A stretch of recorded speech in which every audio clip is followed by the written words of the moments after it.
online. And you see what Pubiani did? Whatever. Girl, when I saw that, I said, oh, thank you, Jesus. That is not my area. You see why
How's everybody doing? Whoops. Nope, I think I'm live, right? Hello, hello. Awesome. Hey, Jennifer.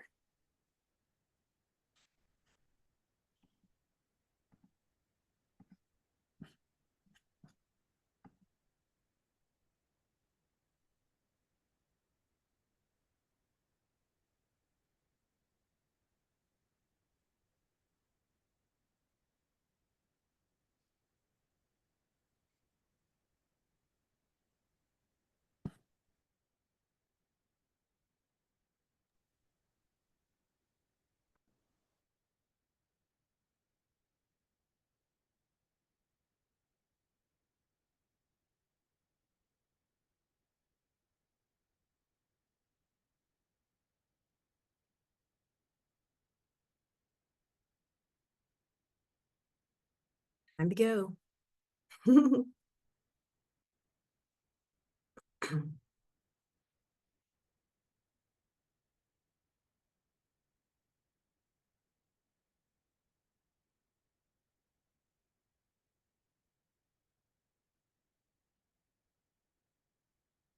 Quiet crowd today. What is happening? What's going on in everyone's world? Besides, we're coming off the freeze temperatures into some nicer weather. Yeah, I just came in from the road. It's beautiful out there right now. Well, can't wait to get out there. It was supposed to be like 63 today, maybe. Enough to get you a sunburn. Aha. Well, that is exactly right. I put on sunscreen for the first time, maybe Saturday. I know it was really cold, but that doesn't matter if you're my skin. Although I just had squamous cell surgery, so it's top of mind awareness for me. Mm-hmm. Hi, Miss Renee. How are you? Hi. Who is speaking? I don't have all my pictures on the screen. This is a friend from Sugarloaf Urgent Care. I finally get to see you. Yes, nice to see you as well. Sort of. Yeah, kind of not looking very professional today, working from home. Oh, that's okay. Oops. I probably just have ruined my whole thing here. Pat Wagner is here listening in for Pam Kramer and St. Vincent de Paul. Oh, sure. Great.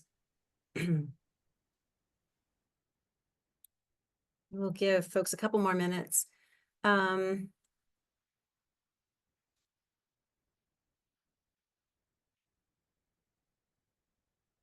I wonder if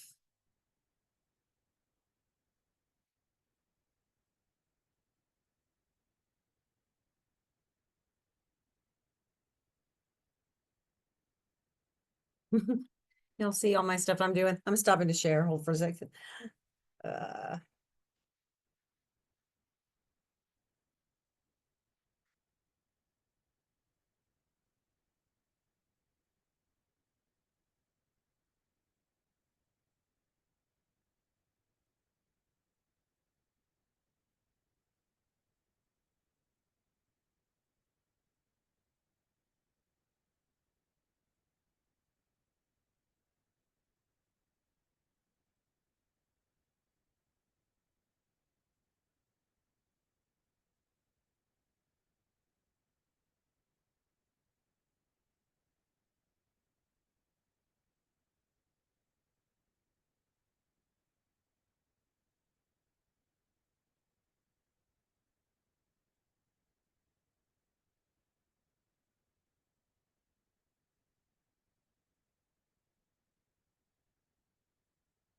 I apologize. I've managed to get myself twisted up here.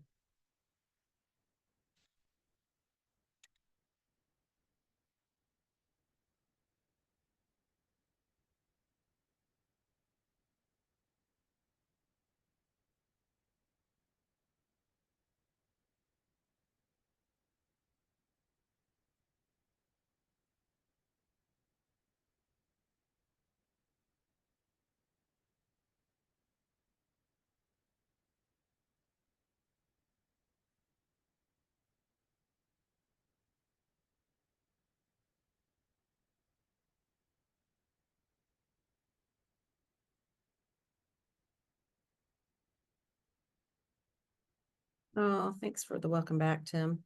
I'm obviously out of practice. I'm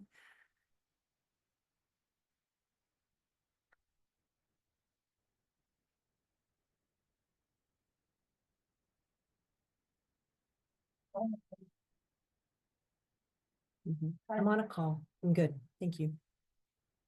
Our cleaning people have decided to come in the middle of the workday now, and they just kind of announce themselves whenever it suits them. It's kind of interesting.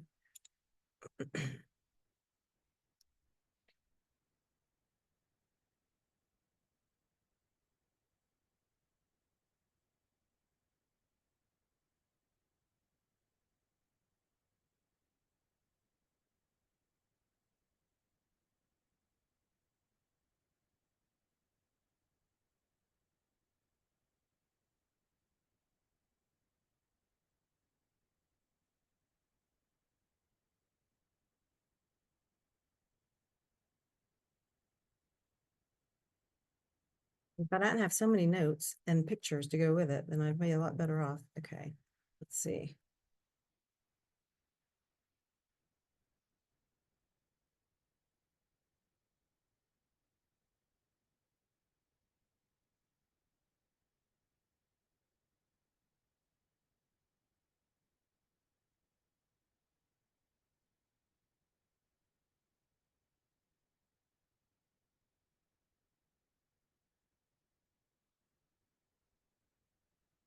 You want me to send me the PowerPoint and I'll send it on your screen? Maybe, Jesse, that'd be a great idea. Let's just do that. Oh my gosh.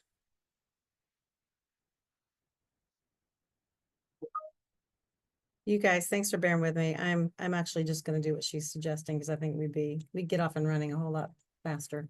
Actually, Shannon, maybe I can just hand it over to you. I'll welcome everybody and I'll actually begin with you and I'll send my presentation to Jesse and we'll get it all together. But just welcome everyone to today's February all call. I cannot believe we are ending February and we're right upon March and then beyond that is spring break. Who knew? So I'm glad you're here and we have a almost a full house. So we're going to go get started. We have 2 updates from the coalition today, and then we want to open that up, of course, afterwards and get some of your announcements and hear what's going on in your worlds and how we might be able to support you. But first, I'm going to introduce you to Dr. Shannon Hervey, and she is our community health director that leads our initiatives related to mental and behavioral health. And our signature program in that regard is Resilient Gwinnett. If you've not heard about it, we are so excited to share with you today some of the work, and I'm just going to turn it right over to Shannon, who is prepared. All right. All right. Good afternoon, everyone. Can you hear me okay? Can hear you great. All right, perfect. So I'm going to speak with you just a little bit about our Becoming a Resilient Gwinnett Summit. And so if you have not received any communication about the summit thus far, what I'd like for you to do right now is to either open your Outlook or your Google Calendar or your phone calendar. And I want you to put in there the Becoming a Resilient Gwinnett Summit, which is going to take place on Tuesday, March the 25th. It will begin at 8 a.m. and will go through 1:30 p.m. This event is completely free, and it is ideal for educators, mental health practitioners, community leaders, employers, first responders, or just anyone who lives, works, or plays in the Gwinnett community and has an interest to learn those strategies that will support mental well-being and emotional resilience. We're really excited about this summit. It's the inaugural one, the very first. And so we will be offering CEUs. So far, we have had 2 of those governing organizations to sign off, that being the Georgia Association for Marriage and Family Therapy, as well as the Georgia Society for Clinical Social Work. And we're still waiting to hear from 2 more of those organizations, but excited to be able to offer CEUs. It would be a total of 4 for the entire day. And let me advance and tell you a little bit more here. And so here you can see the breakdown of both our presenters as well as our panelists. We're excited to welcome Mr. Trey Battle as our keynote speaker. He played both collegiate and professional football, and he's going to speak with us about overcoming adversity to still be able to go on and be very successful in that right. And then you can see here, we also have a range of speakers with very diverse experiences, skills, credentials, and expertise. Many of the organizations that you see here are All in Due Time, Viewpoint Health, the Georgia Mental Health Policy Partnership, UGA, the Georgia Center for Child Advocacy, and the Atlanta Regional Collaborative for Health Improvement. So we really tried to pull from a vast array of speakers and panelists that's going to, you'll leave there feeling like you're walking away with more information than what you came in with.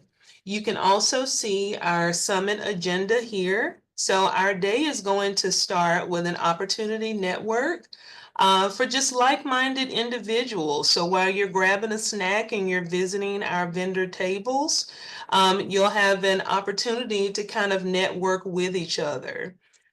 Then we'll go into our keynote. You can see here our breakout sessions that we will have, 2 that will be running at the same time within that time span. But you can see still just a great opportunity for learning. So of the 4 sessions, our participants will have an opportunity to attend 2 of them. And then we will end the day with lunch and a panel discussion, again, from our experts to really help us to see how we can pull together all things within the environment and work together to manage and sustain resilience through a lens of policy, wellness, workforce support, as well as workforce development. And so we recognize that much of the community may want to also support Resilient Gwinnett as well as this summit. Therefore, we have created sponsorship opportunities for your review. These are also available on our website. And you can see here that each opportunity is a little different. But again, we invite you to join in with us in this very important work.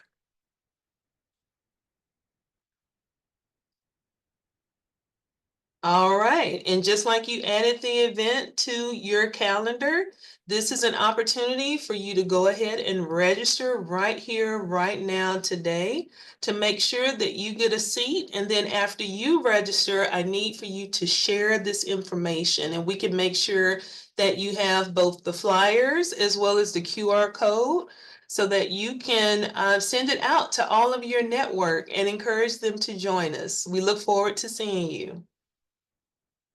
I will pass it back over to you, Renee. Oh, you're on mute, but if anyone has any questions, then please do.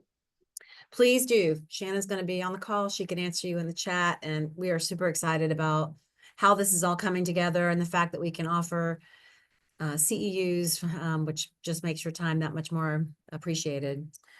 Okay, I'm gonna pick up the pieces of my rough start, and my colleague Jessie is gonna show the slides on the screen. And I don't know about you guys, but it's been a bit of a exciting 4 weeks with lots of changes at the presidential level and throughout our entire country, really. We recognize some of those changes that are occurring, and as sort of a collective, we thought we would sort of pause and group together and see how we might work better together going forward. So just as a reminder, I think you all have seen this slide before, but I think it's worth restating our 3 pillars of work. They work together to advance the health and well-being of all Gwinnettians. You've just heard a little bit of a highlight of the work that's occurring in the mental and behavioral health pillar.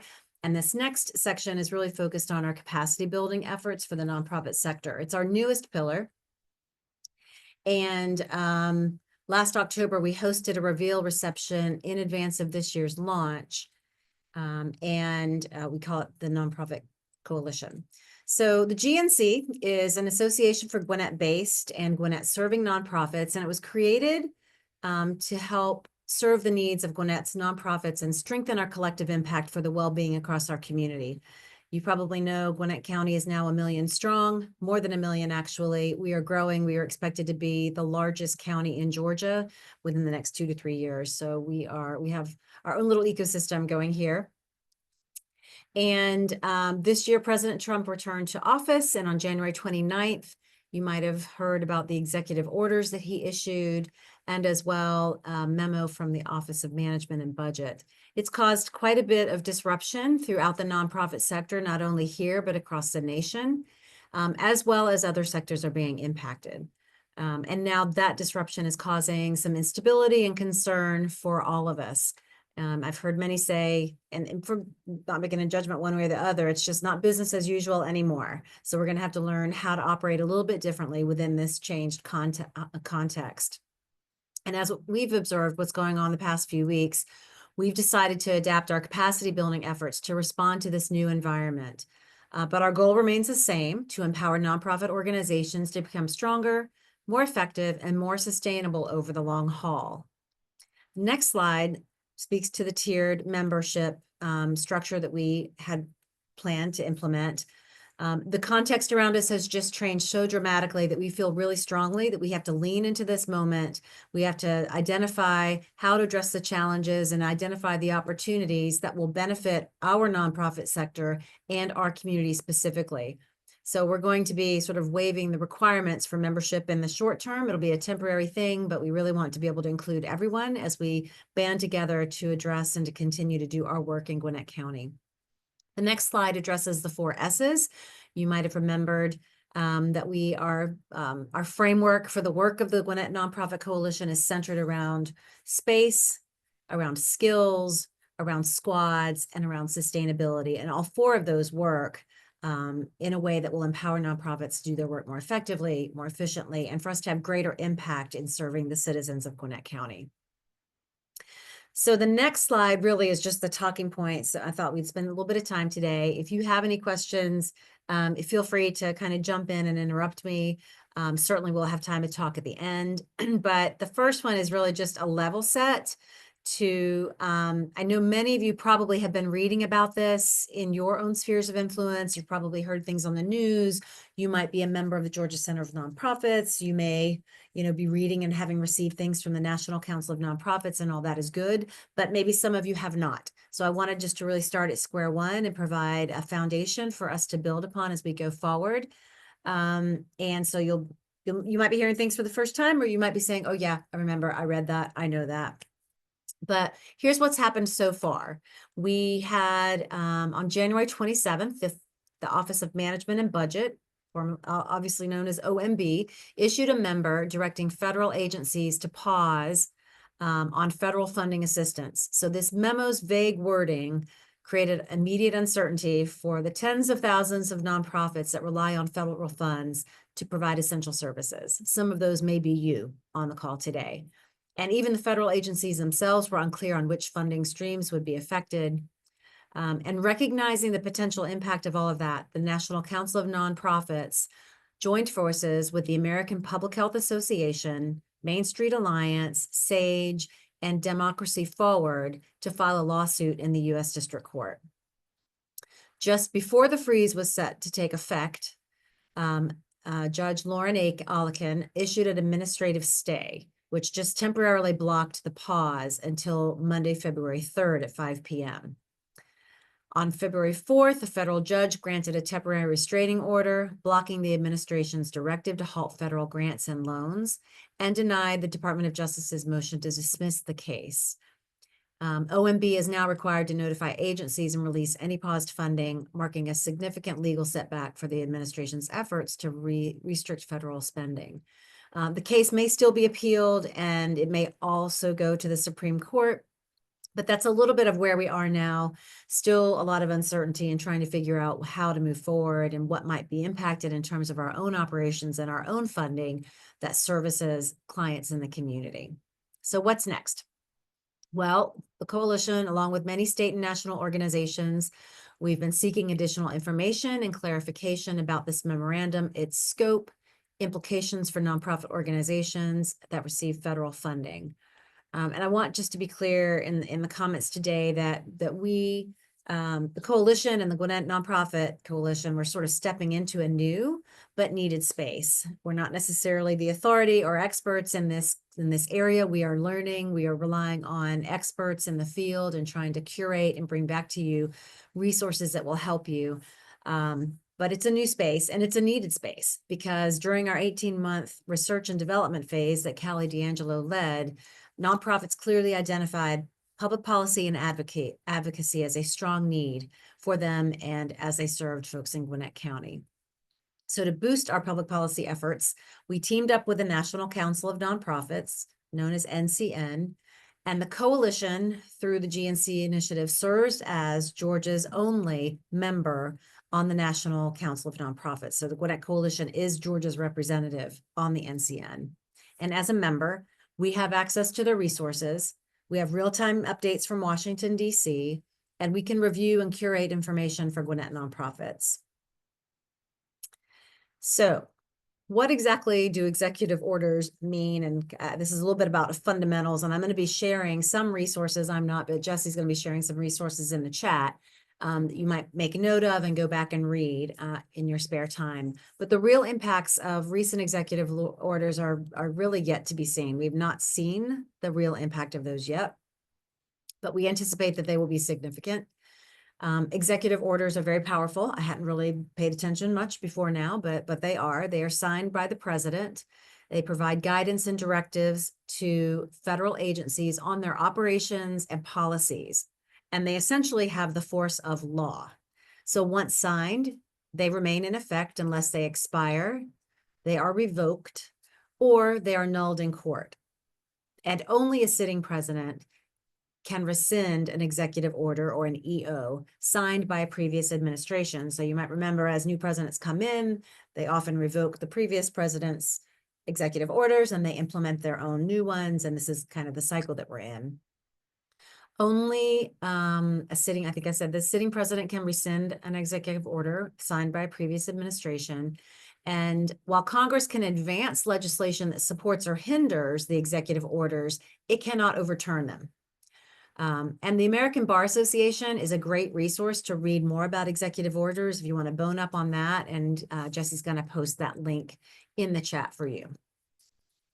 Now, why it matters to nonprofit organizations. Well, there are many changes and there are many implications for our organizations.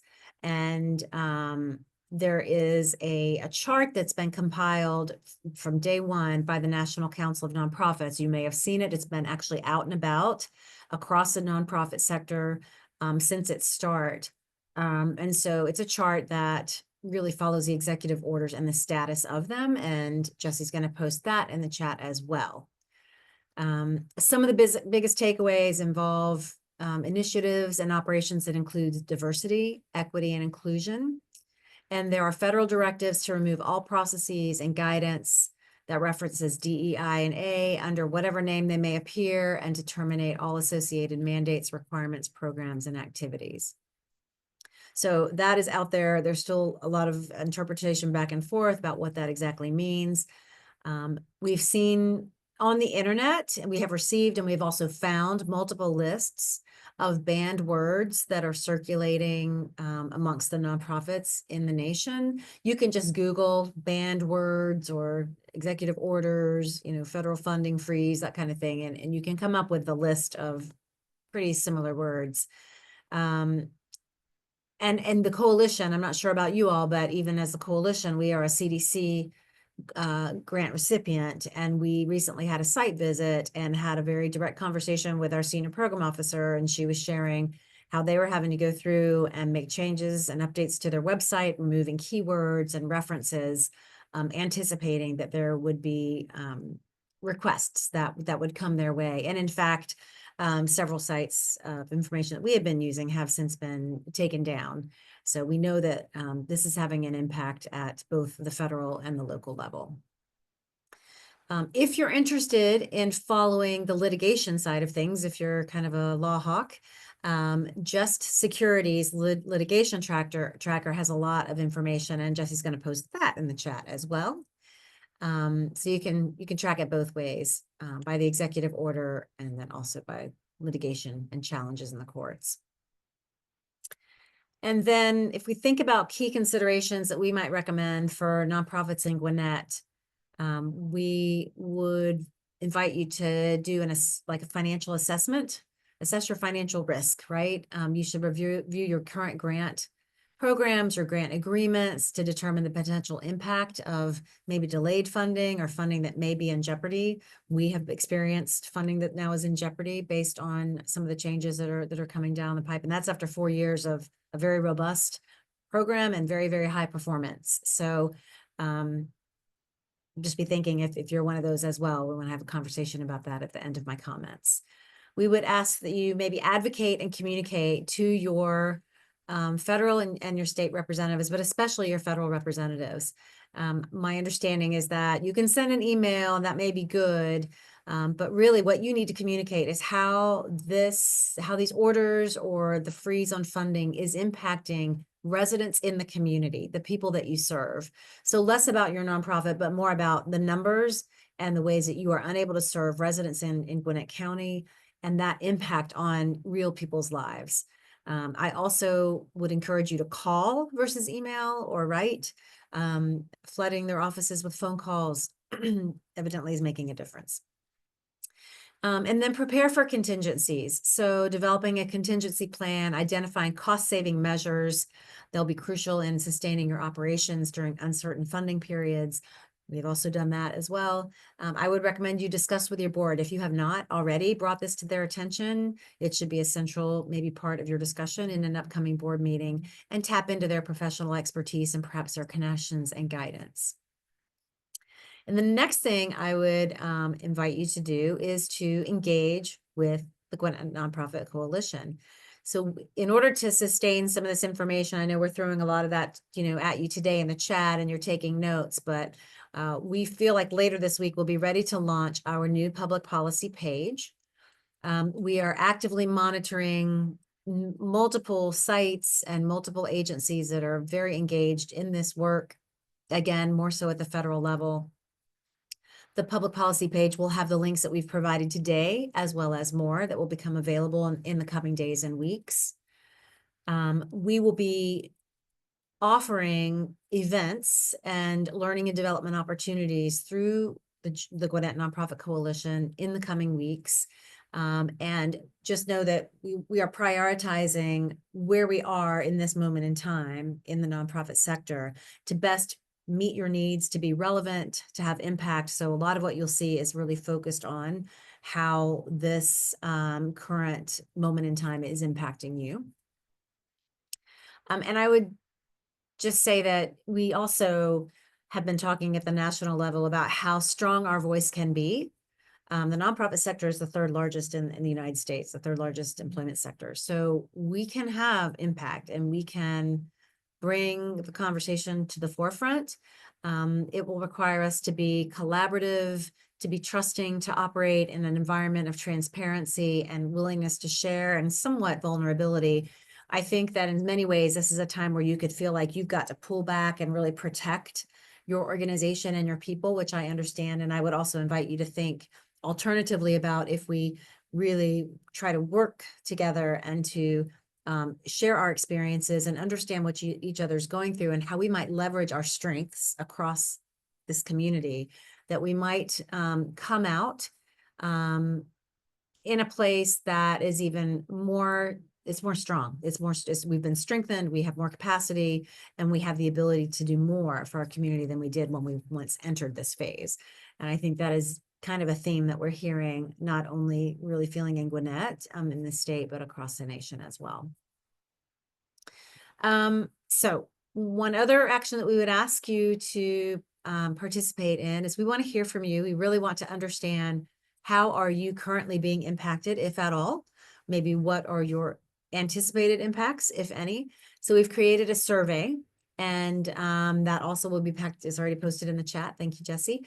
And we would love to have your responses sooner than later, because we're going to aggregate all that. And as we have opportunities to speak with leadership in the community, I feel like this is a prime opportunity for us to share on behalf of the nonprofit sector what is happening in Gwinnett and how some of the external forces that we cannot control are impacting our local residents. And again, how we might work better together, seek alternative ways and sources for funding, collaboratives, that kind of thing. So complete our survey, let us know what's happening in your world. There's also open-ended comments that you can make, that if we've not asked a question that you wish to unearth, please do that, because we anticipate hosting circles, which is part of our event offering through the Gwinnett Nonprofit Coalition, where we'll pull together like-minded groups of nonprofit leaders to talk about various things. So we'll be using some of this data to help shape some of those conversations going forward. So just to summarize, again, as I'm engaging with others across the state and across the U.S., we believe we have the opportunity for the nonprofit sector to not only survive, although it feels kind of crazy right now, but to emerge strengthened with even greater capacity to serve our communities. And so I really look forward to hearing kind of your thoughts and your comments. Know that we will be launching this webpage. We will be offering these events and skill building sessions and spaces where we can come together to dialogue and to work on these common problems. And if you want to receive these updates, I would invite you to put your name, your organization, and your email address in the chat so that we can ensure that you're on the distribution list to receive these updates. They will be coming out via our distribution and our communications channels. So with that, I would love to just open it up and to see if you all have any thoughts and comments, if you've experienced anything yourself that you'd be willing to share with others. It's kind of an open floor right now. Just need to come off mute maybe and chat.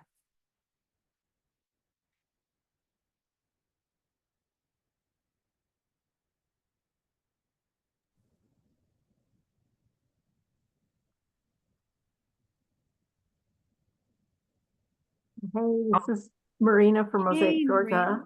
Yeah. I'll just say that this is all like beyond bizarro. But we were one of the organizations that had the faucet turned off for 24 hours because we have a direct federal grant with the Department of Justice. And fortunately, some National Council of Nonprofits and some others, took them to court. Many of the banned words from the different agencies fly right in the face of the work that we do for victims of sexual assault, sexual abuse, BIPOC, LGBTQ, like all of these words they're wanting to erase, just it's who we are and what we do. So we have chosen to not make any changes to what we're doing at this point, and don't have a decision to make until we get something, formal or any communication. We're not even sure if some of the staff that oversee our federal grants are still at work. So I think there's a lot of efforts. To me, this is just classic bully behavior, and we need to also recognize that for what it is. Creating policy by tweet is just really, that's not what grownups do. So I don't know, because we receive a lot of federal funding for the work with crime victims, and it'll be interesting to see how they go up against it. We have contacted our Congress people, and one is sympathetic to our plight, and others have, their staff have just explained that this is part of what they're doing and repeating the same talking points about trying to get rid of fraud, waste, fraud, and abuse. And I just say, I prefer the dentist to come in and fill the cavity, not take out all my teeth. So I just try to use some other examples, but it really is important, if you can actually get them on the phone, to at very least leave a message and say, this is impacting your residents, your community. Yeah. Thank you for that. And I have been on calls where the recommendation has been, if this is core to your mission, you stand your ground, right? And yeah. And I also understand there's a lot of effort to kind of begin assembling legal resources and funding, right, to kind of also combat this if it requires it. And obviously at the national level, National Center for Nonprofits is already doing that in concert with others, but it might even be needed, at the local level. So yeah, I would just add, for anybody that's gone after federal funds, we submitted for our legal services. It was due January 30th, and we submitted it January 28th. And now it's completely disappeared off the Just Grants portal. And then there were a few others that we were going to be applying for, some in collaboration with other organizations in Gwinnett, and they've removed them. The notice of funding opportunity, the NOFOs, have just been deleted or removed. So there's certainly cause to be concerned, and we'll just have to see what happens if the other two branches of government, do something about it. Unprecedented times. We heard this during COVID. Yeah, here we are again. Last time, yeah, Here we are again. Who else would like to share? Thank you, Marina. That's really helpful.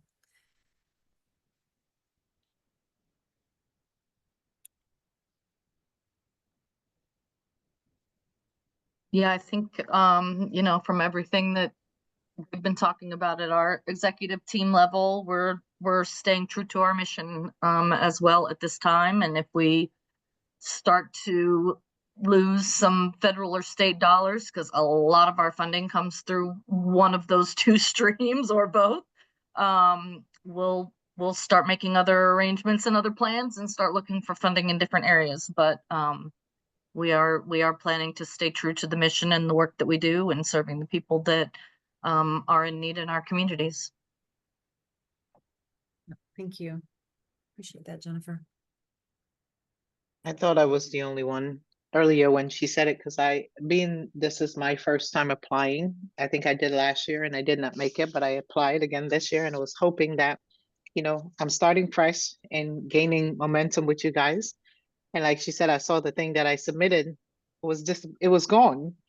But now I understand I wasn't the only one. I thought I did something wrong, but I realize now that I didn't. And it's Yeah. hard because we were on the grounds this past weekend, serving at different motels. And that's what we're hearing. They're getting laid off. They don't have the means to do what is needed. And we don't have the funds to supply it. So it's a hard process at this point. Alicia, what is your organization? Can I ask? It's Kilandi and James Ministries of Blessings. So we advocate for homelessness, trying to migrate them from motels to home. But of course, funding is a big sector to that. So in the meantime, we try to supply food, clothing, and everything else that we're able with smaller donations. Yeah. And keep pushing it from there. Understood. Thank you.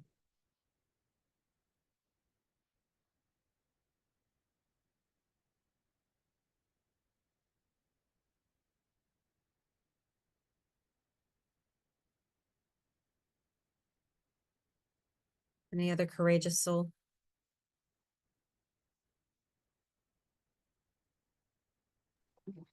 Hello, everyone. My name is Candy. I run Combined Strategy. So I run a nonprofit consulting agency, and we've just been looking for ways to be able to support everyone in this time. And one of the things that we've decided to do is to just offer free sessions where we can meet and kind of run through your finances a little bit and see how things can be streamlined, just because it's not just, this federal funding might be affecting you directly if you rely on federal funds, but there are other things that rely on federal funds to be able to donate or to give to nonprofits. And so if you're interested, I'll drop the link in the chat. It'll just be a 60-minute session, and we can kind of go through and see where are some things that you can, kind of cut down on, or just have a plan B, right? And be prepared if you do end up having to face losing funds.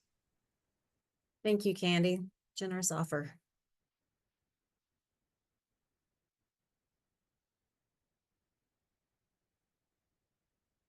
If you're not an organization that receives federal funding, are you feeling anything from your donors or from other sources of income? Is there any turbulence or disturbance there? Hey, this is Lynn. Hey, Lynn. So we, as far as I know, we don't rely on any type of federal funding. And we'll meet with the team. We'll meet with the team like in the next coming days, but I haven't heard anything. Yeah. I'm glad you spoke up, Lynn, because I actually have been on calls with other collaboratives, like funding collaboratives, and definitely foundations and like community foundations, but also corporate and other foundations are really watching and seeing how they can mobilize and potentially fill the gap on some of this, some of the funding, the gaps that are being created. Yeah. So I think that's happening. I just don't know that it's probably still in a very formative phase, but I'm glad to see that they are wrestling with the problem.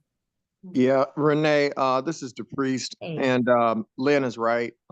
We don't have any exposure to federal funding with the Community Foundation, but I was on a call like you were, Renee. We might have been on the same call. Frank Fernandez held a summit of foundations along with Crystal at Jesse Parker Williams, and there were 3 areas that they had on the dashboard. First area was around capacity building, and we've talked about that here. And we at the Community Foundation also are swimming down that lane of, as the coalition is around capacity building. The second lane is around exploring loans. And that was something that was of interest to, some of the community foundations to provide low interest loans in various areas. And then the third one that they're really trying to grapple with is around advocacy and really figuring out which lane of advocacy to swim in. Obviously, we operate, with a sense of neutrality. And so we have to be really careful, about focusing on one side versus the other. So those are the three main areas that that the foundations are sort of wrestling with. Yeah, and I can understand, we too want to maintain a sense of neutrality because we have to work with the elected officials we have. And if we need their help to be our advocates and to help make change and influence the powers that be, then you have to have that relationship as well. It can't be so confrontational. So we are share that same goal, DePriest. Hey, Renee, this is a question for the group, and we might not be able to answer it here, but is there any way for us to kind of project or estimate the total amount of funding that's in jeopardy through our nonprofit community? At least that could be somewhat of a clarion call that we could express to the community if we could articulate a near estimate or dollar amount as to what our exposure is here. So on our survey, let me see if I can get to the link. We do ask some questions about how much. We ask, what's your organization's current operational budget? We ask, do you receive federal funding? What agency, if you ask what agency do you receive it through? And then what percentage of your budget comes from federal funding? So we were trying to make this a very quick, we want people to complete it, right? So we walked a line of how detailed do we get? But we are asking those questions along with, has your organization sought alternative funding to cover the shortfall, potential shortfall? So DePriest, we may have some of that data, at least locally coming in, depending on how many surveys we can get completed. And maybe you could actually help us by distributing the, the survey. I can also ask Denise about that, but. That would be helpful because, as we kind of communicate to fund holders around what the needs are, they can kind of, re-examine their giving and their sensibilities around certain causes that may not have been on their radar before. Yeah. So, maybe it's worth you and Denise kind of huddling offline to see if we could come up with,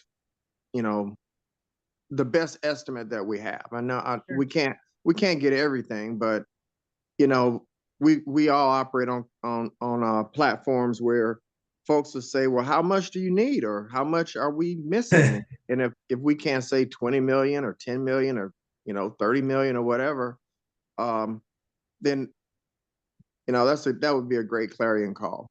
Yep. Hey, Yep. so Renee, I found an article with urban.org that has state level estimates for the nonprofit, the financial risk of nonprofits losing government grants.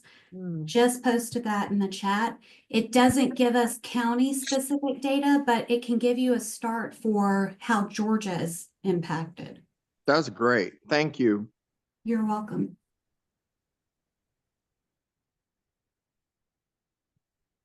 Okay. So Renee, I wanted to lean in here, if that's all right. So I have put together a health literacy fair that's going to be happening at Gwinnett Tech. And unfortunately, you've heard from one of our partners who, after the announcements came out, said that they wouldn't be able to attend with us because of these new policies in place, which is, of course, heart-wrenching, knowing that the community can really use all of these resources and more.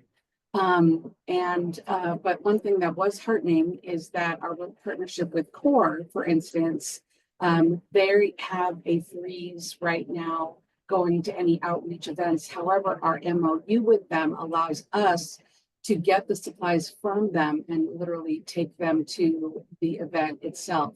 And so very much like, many years ago when the pandemic just hit, this right now really reminds me of back then when we're like, what can we do? How can we get these folks who need all of these supplies and information that, how can we deliver that anyway, despite the threats, despite the barriers?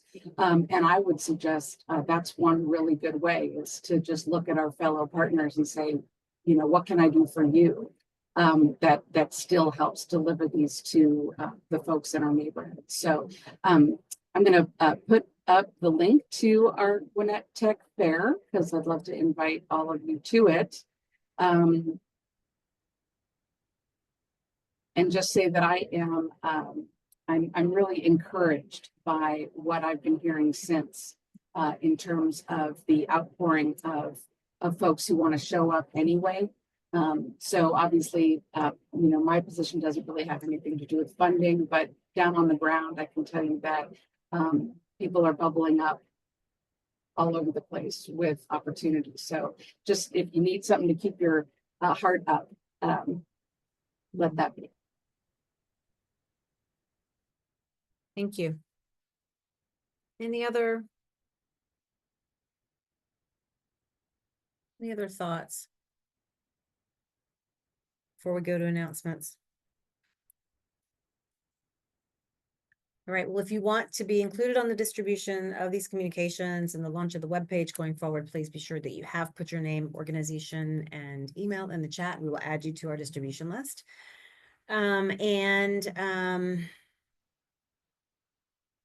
With that, I think maybe we can come back. If anybody has a burning question, we can always come back to it. But for now, I think I'm going to ask my colleague, Kayla, to give an update on our health equity work, if she's ready.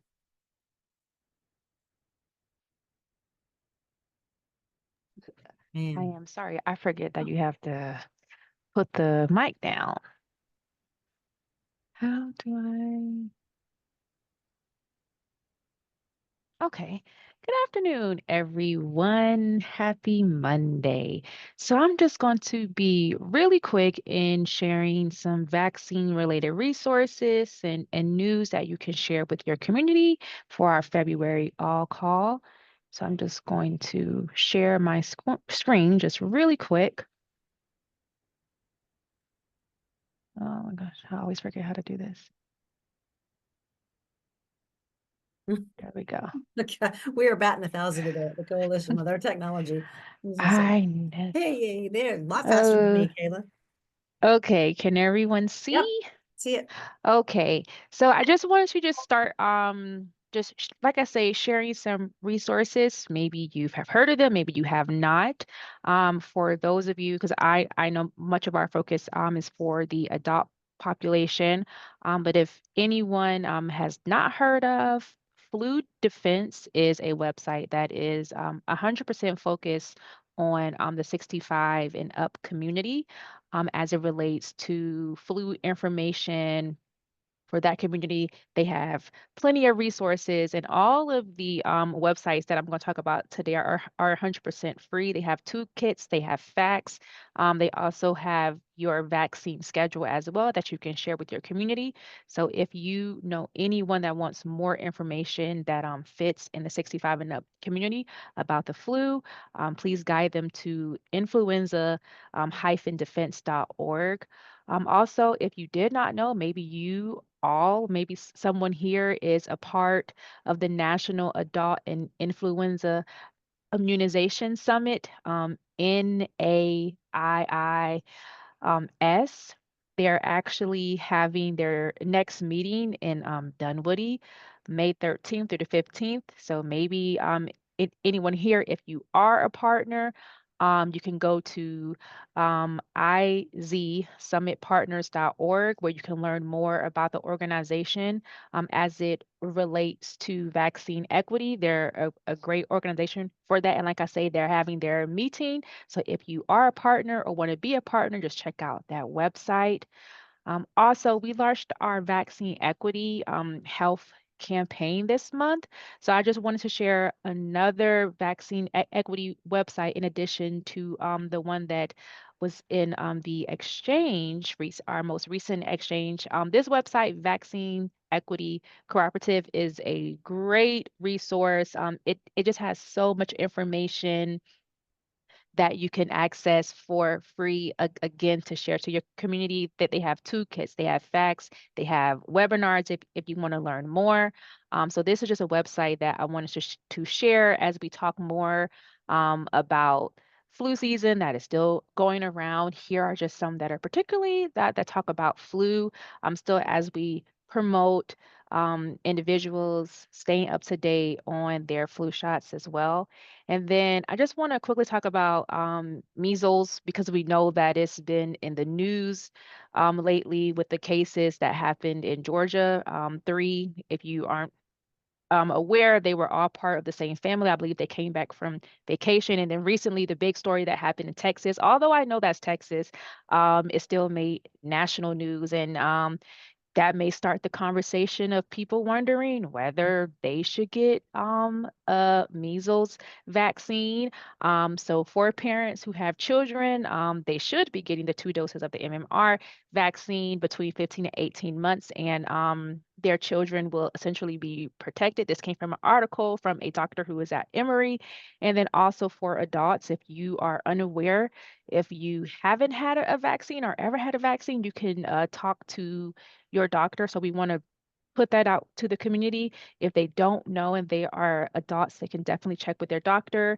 But there are certain adult categories like college students that's on their list, healthcare personnel, international travelers. So as these stories come up in the news, we can kind of get ahead of like the fear that people may feel just by advocating for vaccines.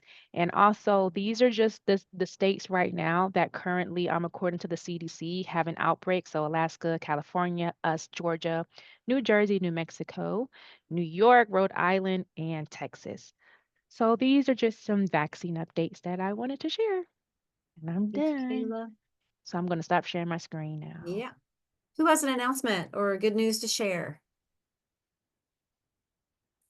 I just put in the chat about a link to our March 20th event at the Maxwell Center. We've got some great workshops around just filling the gaps on, how to strengthen your nonprofit and small business around capacity building and some other things. So please take a look, and you can register on our site. I think we've probably got about 50 folks registered so far. So we'll look forward to seeing you there. Thank you.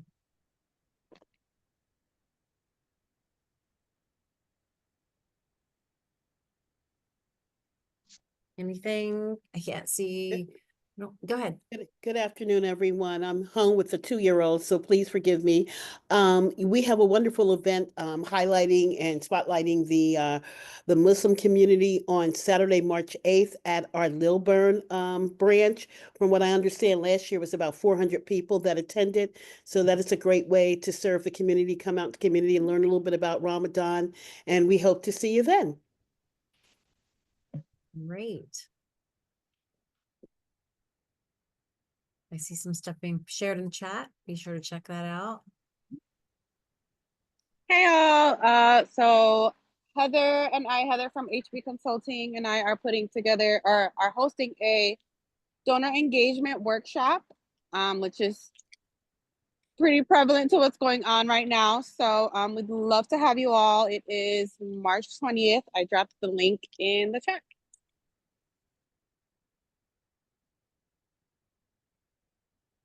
Okay.